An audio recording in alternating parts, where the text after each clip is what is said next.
A. Perkembangan bisnis.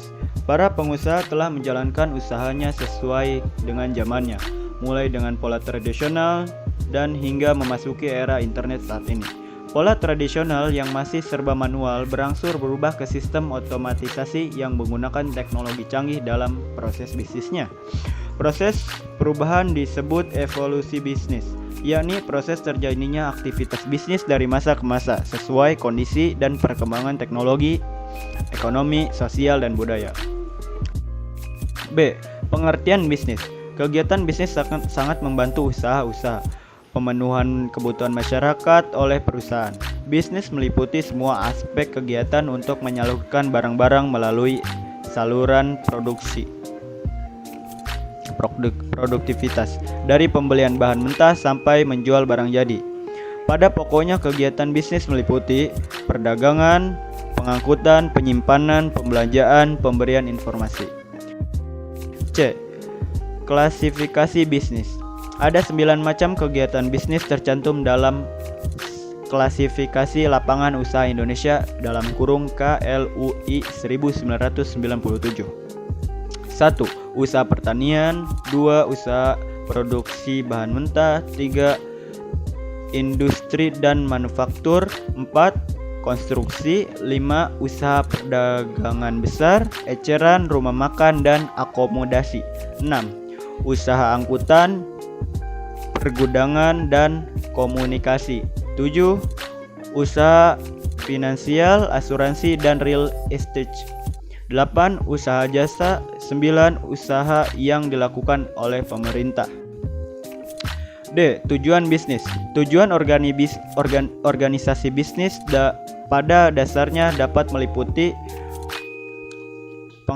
menghasilkan barang dan jasa secara efisien berbasis pemenuhan kepuasan konsumen, menciptakan kinerja yang menguntungkan perusahaan melalui aktivitas yang dapat menciptakan nilai bagi perusahaan, melindungi kesehatan dan kesejahteraan karyawan, melatih menjadi warga masyarakat yang baik dalam kaitannya dengan bertetangga, mendukung pelaksanaan hukum dan pemerintah, menyediakan pertumbuhan yang sehat bagi perusahaan yang memperoleh perusahaan yang sehat pula, menjaga kualitas lingkungan, operasi, dan program masyarakat.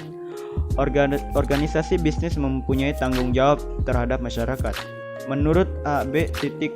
Carroll, ada 4 tanggung jawab perusahaan kepada masyarakat, yaitu tanggung jawab ekonomi, tanggung jawab hukum, tanggung jawab etika, tanggung jawab kebijaksanaan. Lingkungan bisnis. Kegiatan bisnis merupakan sistem yang terkait dengan lingkungan sekitarnya. Organisasi berada dalam sebuah lingkungan. Lingkungan dapat menjadi pendukung maupun penghambat organisasi. Ada 2 lingkungan yang mempengaruhi terhadap aktivitas bisnis, yaitu lingkungan kerja, lingkungan sosial. Lingkungan kerja memasukkan semua elemen dan relevan dan mempengaruhi organisasi secara langsung. Elemen tersebut dapat berupa permintaan, kreditur, pemasok konsumen, dan sebagainya.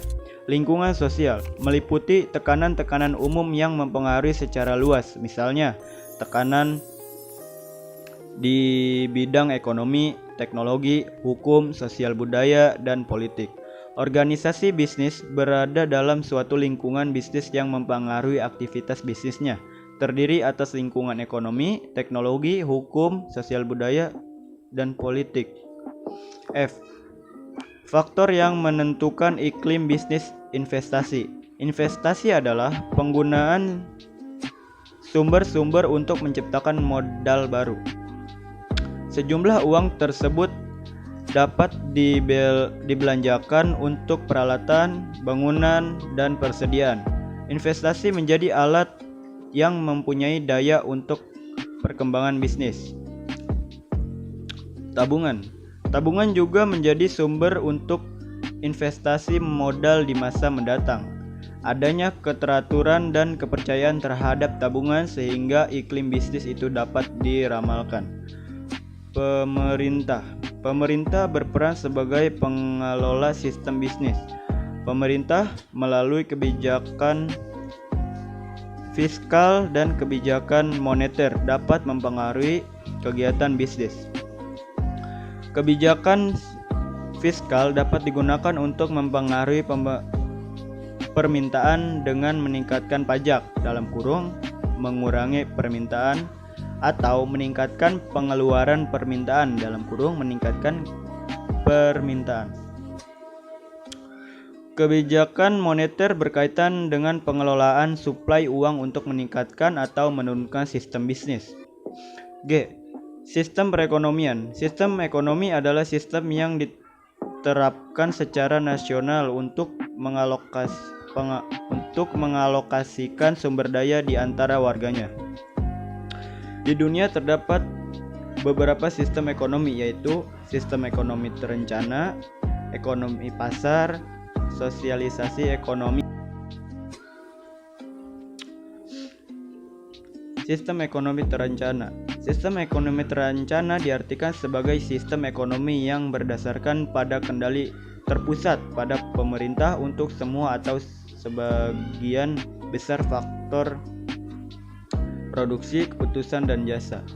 Sistem ekonomi pasar. Sistem ekonomi pasar di mana keputusan ekonomi dan pengalokasian sumber daya diserahkan sepenuhnya pada individu dengan memperhatikan keseimbangan permintaan dan penawaran. Sistem ekonomi komunisme. Pengelolaan ekonomi negara dilaksanakan dengan rencana yang ekstrim, di mana seluruhnya dikuasai dan dialokasikan oleh pemerintah. Sistem ekonomi sosialis. Berbeda dengan sistem komunisme, sistem ekonomi sosialis hanya beberapa sumber daya dan pengalokasiannya diselenggarakan oleh pemerintah mewakili negara. Sistem ekonomi kapitalis. Dalam sistem ekonomi kapitalis, sistem ekonomi pasar digunakan sebagai basis untuk mencapai laba maksimum. G. Problem bisnis yang dihadapi saat ini. 3 persoalan yang selalu dapat perhatian dari pemerintah atau masyarakat karena dapat mempengaruhi sikap konsumen dalam setiap bisnis adalah inflasi, produktivitas, dan pengangguran. Inflasi, produktivitas, dan pengangguran. Inflasi adalah suatu kenaikan harga-harga barang dan jasa secara umum dalam perekonomian. Produktivitas adalah keluaran barang dan jasa per unit tenaga kerja. Pengangguran. Tingkat pengangguran tidak dapat ditentukan secara tepat karena sulitnya mendapatkan data yang akurat.